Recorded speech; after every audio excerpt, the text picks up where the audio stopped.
Good evening. पहला करंथियों उसका 13वां बाब उसकी पहली आयत से लेकर 13वीं आयत तक। Paul's first epistle to the Corinthians, chapter 13, starting at verse 1. अगर मैं आदमियों और फरिश्तों की जुबानें बोलूं और मोहब्बत ना रखूं तो मैं ठनठनाता पीतल या झनझनाती झांझ हूं। और अगर मुझे नबूवत मिले और सब भेदों और कुल इल्म की वाकफियत हो और मेरा ईमान यहाँ तक कामिल हो कि पहाड़ों को हटा दूं और मोहब्बत ना रखूं तो मैं कुछ भी नहीं। और अगर अपना सारा माल गरीबों को खिला दूं या अपना बदन जलाने को दे दूं और मोहब्बत ना रखूं तो मुझे कुछ भी फ़ायदा नहीं। मोहब्बत साबिर है और मेहरबान, मोहब्बत हसद नहीं करती, मोहब्बत शेखी नहीं मारती और फूलती नहीं, नाजेबा काम नहीं करती, अपनी बेहतरी नहीं चाहती, झंझलाती नहीं, बदगुमानी नहीं करती, बदकारी से खुश नहीं होती बल्कि रास्ती से खुश होती है, सब कुछ सह लेती है, सब कुछ यकीन करती है, सब बातों की उम्मीद रखती है, सब बातों की बर्दाश्त करती है। मोहब्बत को जवाल नहीं। नबूवतें हों तो मौकूफ़ हो जाएंगी, ज़ुबानें हों तो जाती रहेंगी, इल्म हो तो मिट जाएगा, क्योंकि हमारा इल्म नाकिस है और हमारी नबूवत नातमाम। लेकिन जब कामिल आएगा तो नाकिस जाता रहेगा। जब मैं बच्चा था तो बच्चों की तरह बोलता था, बच्चों की सी तबीयत थी, बच्चों की सी समझ थी, लेकिन जब जवान हुआ तो बचपन की बातें तर्क कर दी। अब हमको आईना में धुंधला सा दिखाई देता है, मगर उस वक़्त रूबरू देखेंगे। इस वक़्त मेरा इल्म नाकिस है, मगर उस वक्त ऐसे पूरे तौर पर पहचानूंगा जैसे मैं पहचाना गया हूँ। गर्ज, ईमान, उम्मीद, मोहब्बत, ये तीनों दायमी हैं, मगर अफजल इनमें मोहब्बत है। आमीन। We continue our study of the spiritual gifts through 1 Corinthians. हम रूहानी नेमतों के बारे में अपनी तालीम करंथियों के पहले ख़त से जारी रखे हुए हैं। आप कह सकते हैं ये बाब तो मोहब्बत के बारे में है, इसमें रूहानी नेमतें कहाँ से आ गईं। तो हमने देखा था 12वां बाब रूहानी नेमतों के बारे में था, 14वां बाब भी रूहानी नेमतों के बारे में ही है। तो बीच में पौलुस ने ब्रेक नहीं लिया कि चलो रूहानी नेमतों की बहुत बात हो गई, बीच में थोड़ा सा ब्रेक लेके मैं मोहब्बत की बात कर दूं। ये बाब भी रूहानी नेमतों के बारे में है। This chapter is also about spiritual blessings. सिर्फ हमें उसको समझने की बात है। अगर हम 12वें बाब की आखिरी आयत देखें तो वहां उसने कहा था, तुम बड़ी से बड़ी नेमतों की आरजू रखो, लेकिन और भी सबसे उम्दा तरीका मैं तुम्हें बताता हूं। उम्दा तरीका, something better, excellent. There is something more than spiritual gifts. There is something more excellent than spiritual gifts, and I'm going to tell that. और फिर 13वें बाब में हमें वो बताता है। अब मसला क्या था? पहले बाब में पौलुस रसूल ने शुक्रगुजारी की थी करंथस की कलीसिया के लिए कि खुदा ने उनको अपनी तमाम रूहानी नेमतें अता की हैं, लेकिन उन नेमतों को बरतने में, उन नेमतों का इस्तेमाल करने में, इन द यूजेज ऑफ दो स्पिरिचुअल गिफ्ट्स, कहीं ना कहीं करंथस की कलीसिया कोताही कर रही थी।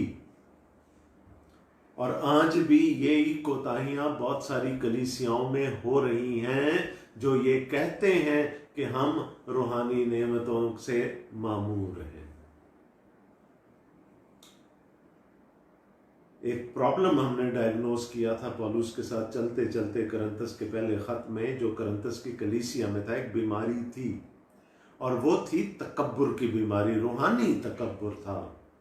उनका ये ख्याल था उनके पास बहुत इल्म है, उनको अब मजीद कुछ जानने की ज़रूरत नहीं है। उनका ये ज़ोम था कि उनके पास रूहानी नेमतें हैं, वो रूहानी नेमतों के बारे में सब कुछ जानते हैं, इसलिए उनको अब रूहानी नेमतों के बारे में भी जानने की ज़रूरत नहीं है।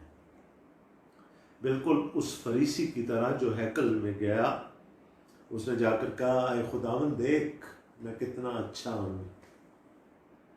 वो अपना इश्तिहार देने गया था हैकल में।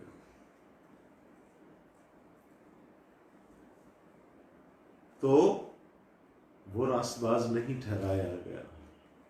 तो करंथस की कलीसिया में भी वो गरूर, वो तकब्बुर, वो स्पिरिचुअल प्राइड कहीं ना कहीं से आ गई थी, जिसको वो लव फीस्ट कहते थे। अशारबानी की मैं बात कर रहा हूं, जिसको वो अगापे फीस्ट कहते थे, मोहब्बत की ज़ियाफत। पौलुस कहता है ये अशारबानी है ही नहीं, इसमें मोहब्बत है ही नहीं। It's not a love feast, क्योंकि तुम तो टुकड़ों में बटे हुए हो। गरीब इधर बैठे हैं, अमीर उधर बैठे हैं, यहूदी उधर बैठे हैं, यूनानी इधर बैठे हैं, तो मोहब्बत नहीं है। तो उसने कहा कि तुम्हारी फिर इबादत भी कबूल नहीं होगी, तुम्हारी अशारबानी भी तुम्हें नुकसान देगी। इसी तरह 12वें बाब में उसने रूहानी नेमतों का जिक्र किया, और अब वो कह रहा है कि रूहानी नेमतों में से अगर मोहब्बत को निकाल दिया जाएगा तो फिर पीछे कुछ बाकी नहीं रहेगा। हमें खुदा ने दुनिया में अपनी मोहब्बत, अगापे मोहब्बत जिसको हम कहते हैं, खुदा की मोहब्बत जो किसी सिले की उम्मीद नहीं रखती, हमें खुदा ने वो मोहब्बत दुनिया तक पहुंचाने की जिम्मेदारी दी है। और ये मोहब्बत दुनिया तक पहुंचाने के लिए कभी कभी हमें माफौकुल फितरत अनासिर की जरूरत पड़ेगी। We would need supernatural power to take the love of God to this fallen world. और इसीलिए खुदा ने अपनी नेमतें हमें दी हैं, गिफ्ट्स अपने हमें उसने इसीलिए दिए हैं। मैंने आपको कहा था काम एक है, गवाही देनी है, खुदा की मोहब्बत की गवाही देनी है, खुदा की मोहब्बत को लोगों तक लेकर जाना है। उसके लिए खुदा ने हमें स्पिरिचुअल गिफ्ट्स दिए हैं। हमें इसलिए स्पिरिचुअल गिफ्ट्स नहीं दिए कि हम कहें ओहो जी मेरे पास नबूवत की नेमत है, मैं तो बस जब बोलने पे आता हूं तो खुदा फिर मेरे वसीले से कलाम करता है। दूसरा एक है जी मेरे पास तो गैर जुबानों की नेमत है, और वो उसके पास कुछ भी नहीं है। So he is in a way inferior to us. तो अगर ये तकब्बुर आ जाएगा कि मेरे पास अगर कोई ख़ास नेमत है, उसकी वजह से शायद मैं खुदा का ज़्यादा सगा हूँ, या दूसरा जिसके पास कोई नेमत नहीं है या कमतर नेमत है वो सुतेला है, तो फिर उन रूहानी नेमतों का कोई फ़ायदा नहीं। तो ये जो मोहब्बत है ये मिसिंग थी करंथस की कलीसिया, और इसलिए पौलुस ने पूरा एक चैप्टर उस पर लिख दिया। और सबसे ज़्यादा मोहब्बत की कमी इबादत में नज़र आती थी, इशारबानी में नज़र आती थी, स्पिरिचुअल गिफ्ट्स को इस्तेमाल करने में नज़र आती। तो ये बात भी स्पिरिचुअल गिफ्ट्स के बारे में है। कई दफ़ा इसको बिल्कुल इसके सयाको सबाक से निकाल कर पेश करने की कोशिश की जाती है, और जिसका कि फिर वो असर नहीं होता जो कि जब हम इसके कॉन्टेक्स्ट में रहते हुए इसको पढ़ते हैं होता है। तो क्या कह रहा है पौलुस यहाँ पर? पहली 3 आयत में वो कहता है, अगर मैं आदमियों और फरिश्तों की ज़ुबानें बोलूं और मोहब्बत ना रखूं तो मैं ठनठनाता पीतल या झनझनाती झांझ हूं। If I speak in the tongues of men and of angels, यानी वो ज़ुबानें जो मुझे आती हैं, जो इंसान बोलते हैं, या वो ज़ुबानें जो सुपर नेचुरली मुझे मिली है, वो ज़ुबान जो शायद मुझे खुद भी समझ नहीं आती, लेकिन मैं उसको बोलने की ताकत रखता हूँ जो पाक रूह के वसीले से मुझे मिले है। तो चाहे वो ज़मीनी ज़ुबान है या आसमानी ज़ुबान है, अगर मेरे पास वो नेमत है, if I have the gift of tongues and yet I lack love, तो मैं क्या हूं? कहता है झंझनाती ठनठनाता पीतल या झंझनाती झांझू। ये जो क्लैंगिंग सिंबल और ये गोंग जो थे, इनमें से एक तरह की ही आवाज़ निकलती है, एक ही आवाज़ वो बार बार निकालते हैं, एक ही नोट होता है जो उनमें से निकलता है। और अगर अकेले में कभी बज रहे हों तो बड़ा बदनुमा लगता है, सुनना अच्छा नहीं लगता कानों को। लेकिन जब वो साज ऑर्केस्ट्रा में बज रहे होते हैं तो फिर उनका अपना एक इम्पैक्ट होता है। तो अगर वो कह रहा है कि मेरे पास ये वाला गिफ्ट हो और मैं सबके सामने खड़ा होकर गैर जुबान बोलूं, तो फिर मैं शोर मचाने के अलावा कुछ नहीं कर रहा। मुझे नहीं पता कभी आप ऐसी कलीसियाओं में गए हैं, वाक़तन लगता है कि शोर मचाया जा रहा है। There is no consideration for anyone else. There is no love for anyone else. हर एक अपनी रागनी अलापने की कोशिश कर रहा होता। तो वो कहने की क्या कोशिश कर रहा है कि बरतने के लिए, रूहानी नेमतों को बरतने के लिए मोहब्बत चाहिए। मोहब्बत नहीं तो फिर निरा शोर होगा और कुछ नहीं होगा। It would be just a noise. उसे किसी को कोई देखे मकसद क्या था, उसने बताया हमें 12वें बाब में कि मकसद क्या है रूहानी नेमतों का, कि खुदा का बदन तरक्की पाए, कलीसिया तरक्की पाए। लेकिन अगर मोहब्बत ही नहीं है तो वहाँ तरक्की कैसे हो सकती है? वहाँ हर एक अपनी बोली बोलने की कोशिश कर रहा है। और अगर मुझे नबूवत मिले, नबूवत भी रूहानी नेमतें जो उसने गिनवाई पिछले बाब में, मोहब्बत नबूवत भी उसमें शामिल है। प्रोफेसी और सब भेदों और कुल इल्म की वाकफियत हो, हिकमत का कलाम हो या इल्मियत का कलाम हो, और मेरा ईमान यहाँ तक कामिल हो कि मैं पहाड़ों को अपनी जगह से हटा दूं और मोहब्बत ना रखूं, तो मैं कुछ भी नहीं।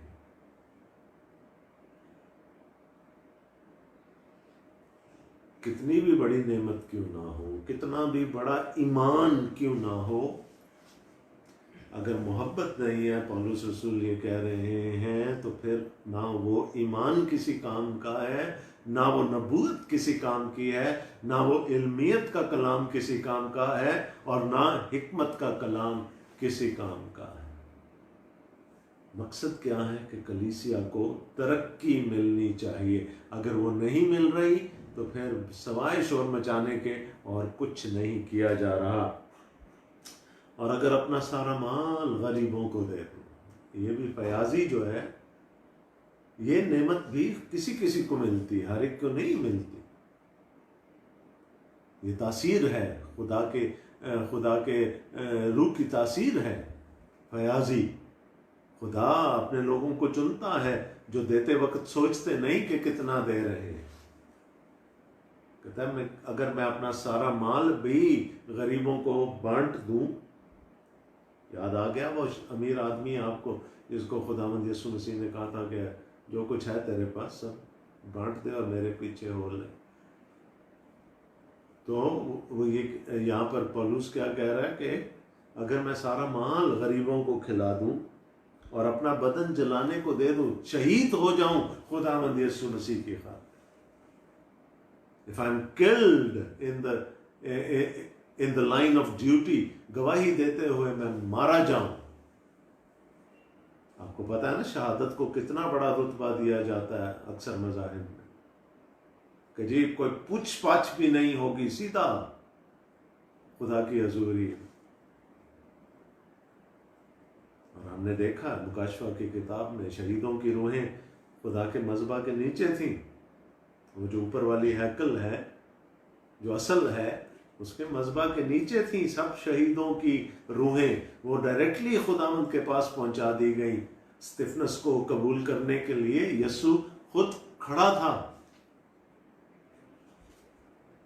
तो कह रहा है लेकिन अगर मेरी शहादत भी हो जाए उस राह में, अपना सारा माल भी गरीबों को दे दूं, जिसकी बहुत वक़्त होगी लोगों की नज़रों में, खुदा की नज़र में भी इसकी बड़ी वक़्त होगी, क्योंकि खुदावंद यीशु मसीह ने उस शख्स को इंस्ट्रक्ट किया। और मोहब्बत ना रखूं तो मुझे कुछ फ़ायदा नहीं। यानी शहादत के दर्जे पर फायज हो जाना, अपना माल गरीबों में बांट देना, उसका भी मुझे कोई अजर नहीं मिलने वाला अगर मेरे अंदर मोहब्बत नहीं। तो हिला देने वाली आयत है ये, अगर कॉन्टेक्स्ट में रहकर पढ़ा जाए कि मेरे पास सब कुछ हो जाए, मेरे पास रूहानी नेमतें हों, मैं नबूवत कर सकूं, मैं कलाम अच्छे से अच्छा कलाम सुना सकूं, मेरे पास सब कुछ हो, मैं सब अपना माल गरीबों में बांट दूं, मैं शहादत के दर्जे पर फायज हो जाऊं, लेकिन अगर मेरी ज़िंदगी में मोहब्बत नहीं है अपने भाई के लिए, तो फिर मैं कुछ भी नहीं। So what was lacking in the church at Corinth was love. मोहब्बत नहीं थी उनमें अमीर गरीब का अभी तक वो एक डिवीज़न, एक कियाज़म चल रहा था। यहूदी यूनानी के दरमियान एक डिवीज़न चल रही थी वहाँ पर आज़ाद और ग़ुलाम के दरमियान एक चल रही थी, एक तफरीक चल रही थी। तो वो कह रहा है कि अगर मोहब्बत नहीं है तो बड़े से बड़ी रूहानी नेमत किसी काम की नहीं, उसका कोई हासिल वसूल नहीं है, ना अपनी ज़ात को और ना किसी और के लिए। क्योंकि अगर मेरी ज़िंदगी में मोहब्बत ना हो और मैं 13वें बाब को करंथियों के पहले ख़त के खड़ा होकर हर कलीसिया में जाकर सुनाना शुरू कर दूं, इस पर कलाम देना शुरू कर दूं, तो शायद उसका कोई असर नहीं होगा। सो अब पॉलूस जो है ना, Paul is digging deep into the causes of all the problems that were there in the church at Corinth. वो खोद के निकाल रहा है असल मसला क्या है, और असल मसला क्या है कि उनमें मोहब्बत नहीं है, उनमें तकब्बुर है, उनमें स्पिरिचुअल प्राइड है।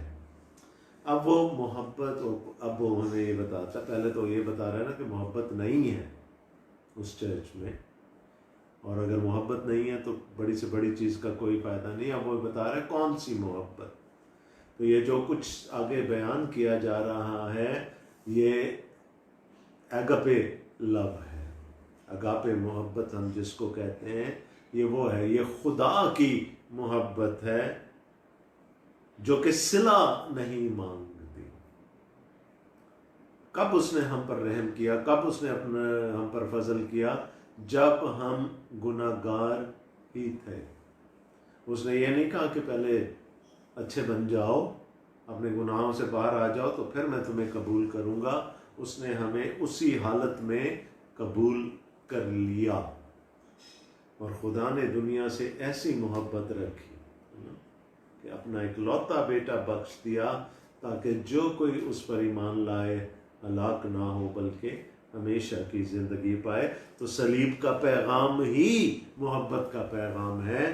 तो अगर हम ये कहें कि हम सलीब का पैगाम लेकर निकलते हैं, मोहब्बत का पैगाम लेकर निकलेंगे, हमारे पास रूहानी नेमतें भी हैं, लेकिन हमारी ज़िंदगी में मोहब्बत नहीं है, तो फिर कुछ भी नहीं है। अब वो हमें बता रहा है अगली 3 आयात में कि ये जो अगापे मोहब्बत है इसकी खसूसियात क्या हैं। मोहब्बत साबिर है, सब्र करने वाली है, इम्पेशेंट नहीं।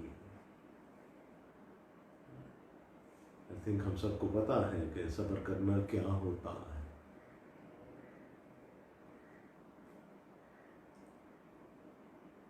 उसी से अंदाज़ा लगा सकते हैं कि हम अपनी बारी का इंतज़ार कैसे किया करते हैं।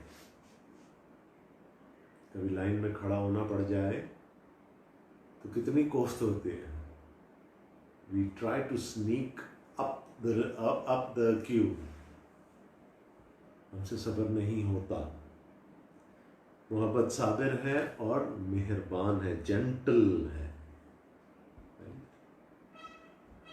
टोकती नहीं, आगे चल के आएगा, झंझलाती नहीं। Slowly and gradually it builds people up. हम तो one thing that we are very good at is correction. हमें दूसरों की करेक्शन करने में बड़ा मजा आता है।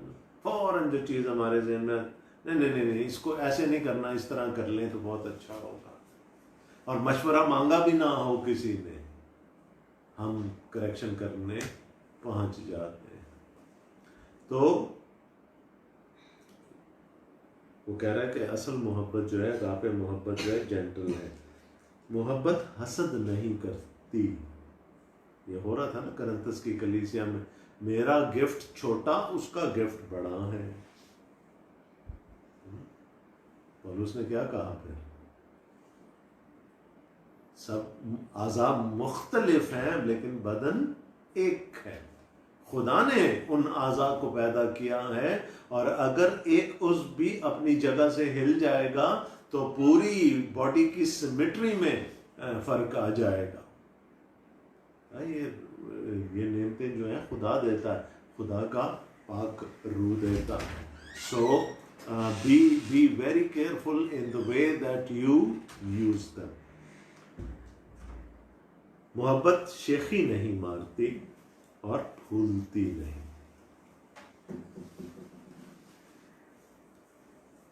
देखे ना, अगर तो मेरी अपनी कोई चीज हो तो उसमें मैं शेखी मार लूं या फूल लूं, वो तो मेरा है ही नहीं। वो नेमत तो मुझे मिली है, वो तोहफा तो मुझे मिला है, इट्स नॉट माइन। वो तो मुख्तार समझकर मुझे दे दिया गया। फिर फूलना किस बात का? हमें तो मिला है। तो जो चीज इन एसेंस हमारी है नहीं, हम उसको उस पर किस तौर से हम शेखी मारें या किस तौर से उस पर फूलें। फूलने का मतलब क्या है? विदाउट फाउंडेशन, कोई बेस नहीं है हमारे तकब्बुर की। और ये प्रॉब्लम है, ये उस कलीसिया का प्रॉब्लम था। नाजेबा काम नहीं करती, यहाँ पढ़ते चले आ रहे हैं ये सारी बातें। अपनी बेहतरी नहीं चाहती। वहाँ क्या हो रहा था? जो साहिब हैसियत लोग थे वो अपना खाना लेकर पहले आ जाते थे। जो उनकी लव फीस्ट होती थी उसमें खाना लेकर पहले आ जाते थे, अपने टिफ़िन पहले खोल के बैठ जाते थे, खूब खा पी के छक जाते थे। और जो बेचारे गरीब थे वो अपनी मेहनत मजदूरी करके बाद में आ रहे होते थे और उनके खाने के लिए कुछ नहीं बचता। So these are all the things जिनको वो डिस्कस करते चला आ रहा है। अपनी बेहतरी नहीं चाहती, झंझलाती नहीं। ओह, ये कैसे आज मेरे साथ आकर बैठ गया, इसको पता नहीं मैं कौन। तो वो जो तबकाती कश्मकश थी कलीसिया में, वो सारा कुछ यहाँ पर। तो पौलुस क्या कह रहा है? These are all symptoms but the disease is lack of love. नहीं है मोहब्बत। ये तो सिम्टम्स है ना। और अक्सर डॉक्टर्स किस बात पर तशखीस करते हैं? सिम्टम्स पे। जो अलामात होती हैं बीमारी की, जब उनको वो नज़र आती हैं या हम बताते हैं तो उसी की बेसिस पर वो तशखीस करते हैं कि हमें क्या बीमारी है। तो पौलुस कह रहा है ये सारे सिम्टम्स तुम में मौजूद हैं। और इसका मतलब क्या है? कि तुम में वो वाली मोहब्बत है ही नहीं। बदकारी से खुश नहीं होती। क्या कहा था उसने उनको? कि तुम में एक शख्स जो है वो एक नाजेबा काम कर रहा है और तुम में से कोई उसको रोकने टोकने वाला नहीं। तुम खुश हो कि ठीक है, चलो जो काम चल रहा है चलता रहे। बदकारी से खुश नहीं होती बल्कि रास्ती से खुश होती है। सब कुछ सह लेती है, सब कुछ यकीन करती है, सब बातों की उम्मीद रखती है, सब बातों की बर्दाश्त करती है। सहना, बर्दाश्त करना, सब चीज़ों की उम्मीद रखना, बेहतरी आ जाएगी, ये मोहब्बत होने के आसार हैं। लेकिन अगर ये कुछ नहीं है कलीसिया में तो these are dangerous symptoms, these are symptoms of a dangerous disease. और आखिर में फिर वो कहता है मोहब्बत को ज़वाल नहीं। ऐसी मोहब्बत जो है वो कभी हमें वो हमें कभी डाउनफॉल की तरफ लेकर जा ही नहीं सकती। ज़वाल नहीं का मतलब ये नहीं कि यानी हम कभी नहीं गिर सकते या कुछ नहीं हो सकता, नहीं, लेकिन यह है कि ऐसी मोहब्बत उठा लेती है, खड़ा कर देती है। ऐसी मोहब्बत हमेशा तक कायम रहने वाली होती है। अब वो क्या कह रहा है? नबूवतें हों तो मौकूफ़ हो जाएंगी, जुबानें हों तो जाती रहेंगी, इल्म हो तो मिट जाएगा, क्योंकि हमारा इल्म नाकिस है और हमारी नबूवत नातमाम। लेकिन जब कामिल आएगा तो नाकिस जाता रहेगा। मकसद क्या है पौलुस के कहने का ये सारी बातें? That all the spiritual gifts have an expiry date on them. खत्म हो जाएंगे। एक वक्त आएगा जब इनकी जरूरत नहीं रहेगी। और बिल्कुल क्लियर है, मोहब्बत को जवाल नहीं, मोहब्बत हमेशा तक कायम रहेगी। इसीलिए उसने कहा कि मैं तुम्हें एक बेहतर तरीका बताता हूं कि जो कायम रहने वाली चीज है वो मोहब्बत है। चाहे बड़ी से बड़ी नेमत क्यों ना हो, वो खत्म हो जाएगी। और एक तरह से तो तभी खत्म हो जाती है कि जब हम इस दुनिया से चले जाते हैं। जो हमारी नेमत थी वो हमारे साथ चली जाती है, खत्म हो जाती है। लेकिन यहाँ पर वो एक और बात कर रहा है कि हर दौर में, हर कलीसिया में, कलीसिया के अफराद में रूहानी नेमतें मिलती रहेंगी लोगों को, for the purpose of building up the church. लेकिन क्या हो रहा है यहाँ पर? वो कह रहा है हमारा इल्म नाकिस है, राइट? वी आर इम्परफेक्ट, हमारा इल्म भी इम्परफेक्ट है और हमारी नबूवत नातमाम है। लेकिन जब कामिल आएगा तो नाकिस जाता रहेगा। जब वो खुद अपनी मोहब्बत दिखाने के लिए आ जाएगा हमें, तो फिर हमें उसकी मोहब्बत का प्रचार करने की ज़रूरत नहीं रहेगी। फिर हमें इन स्पिरिचुअल गिफ्ट्स की, इन रूहानी नेमतों की भी ज़रूरत नहीं रहेगी। तो अभी क्या हो रहा था कलीसिया में? मेरी नेमत बड़ी, इसकी नेमत छोटी, ये इंफीरियर किसी तौर से, है ना? या ओहो हो, इसको तो वो नेमत मिल गई, मुझे नहीं मिली। वो तो नबूवत करता फिरता और मुझे मुंतजिम बना दिया गया चर्च में। तो शायद I am the child of a lesser God, मैं I don't fit in here. इसीलिए बदन की एनालॉजी पिछले बाब में हमें पौलुस रसूल ने दी थी। तो पौलुस क्या कह रहा है कि ये सारी बातें जो हैं तुम्हारी इमेच्योरिटी की निशानी है। अगर आज तुम इन बातों पर लड़ रहे हो या इन बातों पर फूल रहे हो कि मेरे पास बड़ी से बड़ी रूहानी नेमत है, तो these are signs of immaturity. क्योंकि आगे जो वो कह रहा है, जब मैं बच्चा था तो बच्चों की तरह बोलता था। और बच्चे क्या करते हैं? मैंने वही बॉल लेना है जो उसके हाथ में है। अपना बॉल उसे बड़ा भी क्यों ना हो, नहीं, दूसरे बच्चे के हाथ में जो बॉल होगा वो चाहिए। तो क्या है, जब मैं बच्चा था तो बच्चों की तरह बोलता था, बच्चों की सी तबीयत थी, बच्चों की सी समझ थी। लेकिन जब जवान हुआ तो बचपन की बातें तर्क कर दी। When I mature, और रूहानी नेमतें किस लिए दी गई हैं लोगों को? इसलिए कि लोग, इंडिविजुअल्स, चर्चेस मैच्योरिटी की तरफ जाएं। उसने कहा एक वक्त आएगा ये सारी बातें आपको मजाक लगेंगी, आप खुद हंसेंगे अपने आप पर कि हम किन बातों में पड़े हुए थे। कहा जब मैं बच्चा था तो बच्चों की तरह बोलता था, बच्चों की सी तबीयत थी, बच्चों की सी समझ थी, लेकिन जब जवान हुआ तो बचपन की बातें तर्क कर दी। Once the church grows into maturity, फिर इन बातों की अहमियत नहीं रहती। फिर हर एक अपने गिफ्ट को रियलाइज करता है और उसको काम में लाने की कोशिश करता है। And the spiritual gifts were given in the first place for that very purpose. और इसका दूसरा मतलब क्या है कि हम जब मैच्योर हो रहे हैं तो वो पहले भी ये बात कर चुका है कि अभी तो हमारा इल्म नाकिस है। वो क्या कह रहा है? अब हमको आईना में धुंधला सा दिखाई देता है। हमारे पास क्या है? नबूवत है तो खुदा की तरफ से दी हुई है, कलाम है तो खुदा की तरफ से दिया हुआ है, कोई और नेमत है तो वो भी खुदा की तरफ से दी हुई है। अभी हमारे पास बहुत सारी चीज़ों का इल्म नहीं है। वो क्या कह रहे थे करंथस के लोग? We have enough knowledge now, हमारे पास बहुत इल्म है, हम पर खुदा का बड़ा फजल हुआ है, बड़ा करम हुआ है। We lack nothing.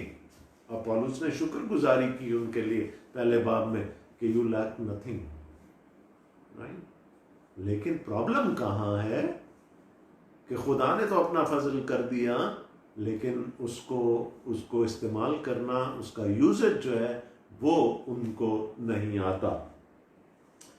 तो वो कह रहा है अब हमको आईना में धुंधला सा दिखाई देता है, मगर उस वक्त रूबरू देखेंगे। कब? जब कामिल आ जाएगा, जब खुदावंद यीशु मसीह आ जाएगा तो फिर उस वक्त सब चीज़ें बिल्कुल आश्कारा हो जाएंगी, हर चीज़ बिल्कुल क्लियर हो जाएगी।